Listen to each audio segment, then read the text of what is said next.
A senator representing Borno South, Ali Ndume, wants these strikes extended to places like Sambisa, Lake Chad, and Waterview. Militarily, would airstrikes alone make a decisive difference in the Northeast? Compliments of the season, everyone. Thank you for joining us on Beyond the Headlines. Nigeria's war on terror has entered a new and controversial phase. On Christmas Day, joint Nigeria-United States airstrikes hit suspected ISIS-linked camps in Sokoto, following intelligence shared by Nigerian authorities and executed by U.S. Africa Command. Now, the strikes reportedly killed multiple terrorists, but they also reignited global debate about sovereignty, foreign military involvement, and how Nigeria's security crisis is framed abroad. Even more explosive was a post by U.S. President Donald Trump celebrating the strikes while making no reference to Nigeria's cooperation and repeating claims of Christian genocide that Nigerian officials insist are false. At home, Senator Ali Ndume is now asking President Tinubu to expand these joint operations to the northeast Sambisa, Lake Chad, and the Mandara Mountains, long-standing strongholds of Boko Haram and ISWAP.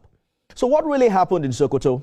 What does this mean for Nigeria's counter-terrorism strategy? And is the global narrative helping or hurting the country's security objectives? Let's begin with security expert Oyekachi Adekoya, who joins me virtually on the program this evening. Mr. Adekoya, compliments of the season to you. Thank you for joining us again.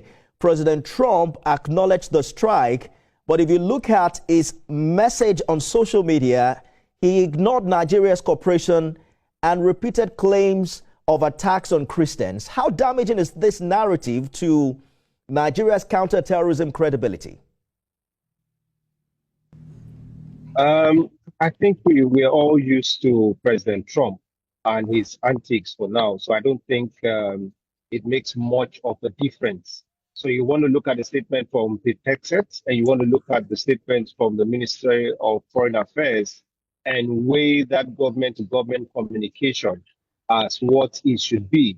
President Trump has his domestic audience to handle. So I don't think we should read much into. Unfortunately, it is what it is. You can't read too much into his statements, but you need to look at actions on the ground and what it is translating to. So I think that's what we want to focus on, not on the statement of President Trump as President Trump, but you want to look at the statements of the American government and that of the Nigerian government, and then with the direction of things on the ground. That would be my assessment. I'm sure you've also heard critics say foreign airstrikes on Nigerian soil raise sovereignty concerns. From your experience, where's the line between strategic partnership and overreach? Well, to wit that you can have cooperation and collaboration and coordination of effort amongst nations. In the twin hours of the 9/11 attacks, we saw the American government galvanize relationships. Even though the attacks happened in country, they had to respond out country. It didn't diminish the U.S. in any shape or form, though it had suffered some kind of attack. So you want to look at the international laws and diplomacy and the realm of collaboration. There's nothing out of the ordinary. However, it doesn't do our reputation too good on the African continent if we say we're the giants of Africa and we cannot mop up issues at home. It does, however, highlight the need for the modernization of our fighting force and the onshoring of our own defense capability and the creation of a local defense industry that can meet our local needs and project our national interests, whether it be on the African continent or outside the African shores. I think the conversation should be pointing towards there, to be saying, what are the lessons we can learn from finding ourselves here? Nifemi, we didn't just show up here. It's over the years, successive military rule, the degrading systemically of the Air Force, the Navy, our air assets, naval platforms. So a lot of conversations we should be having now introspectively and then looking forward. So I think those are the issues we want to focus on. The senator representing Borno South, Ali Ndume, wants these strikes extended to places like Sambisa, Lake Charge, and what have you. Militarily, would airstrikes alone make a decisive difference in the Northeast? It will not, Nifemi, but it will do significant damage. It will significantly degrade the fighting capability of the insurgents. If done correctly, it will sever their communication lines and then impair on their effectiveness. Remember that boots on the ground is not the problem that the Nigerian government has, or the Nigerian fighting force has. What we've had over the years is the lack of sustained ISR. And in modern day war fighting, I mean, there's no need beating around the bush. Drone surveillance, persistent aerial surveillance, and importantly, reconnaissance attack, the ability to strike at a target opportunity when that opportunity presents itself instantly, and even going into the realms of combined arms warfare.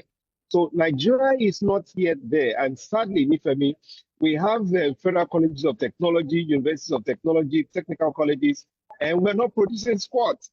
It doesn't take so much to achieve ISR saturation. So what we lack and what the Americans can bring to the party is persistent surveillance, providing pinpoint information, sharing those, and then coordinating strikes. Nifemi, the bigger problem is that over the last 15, 20 years, we've procured weapons from the Americans, and we've been asking for the permission to fire some of those munitions in the Northwest. You know, the Americans give us these weapons with a limit where we can fire, how we can fire. And even when we come for rearmament, there's also conversations under the constraints of the Leahy law. So there are a number of issues. Like I said in my opening statement, we didn't find ourselves here by error. It's by years of neglect. In 1986, 85 thereabout, Nigeria produced over 60 Air-B2 aircraft. We were poised to become an aviation powerhouse in Africa. Some of those aeronautical engineers are still there. Some of them are working with foreign national government, even some in the US.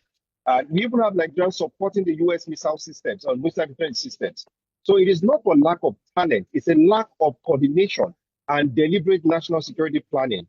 So what the Americans will bring to the fight for us at this stage is the platforms that we need to conduct surgical pinpoint accurate strike while our soldiers go in to do either blocking operations or mop-up operations. I think that's where the collaboration will help us. It doesn't change anything to our fighting force. Well, the senator also went ahead to call for intelligence sharing, logistics training, and attack helicopters. And there are conversations as to whether or not all of this in time will shift the balance on the ground. And the big question on whether Nigeria is winning the security fight but losing the information war internationally.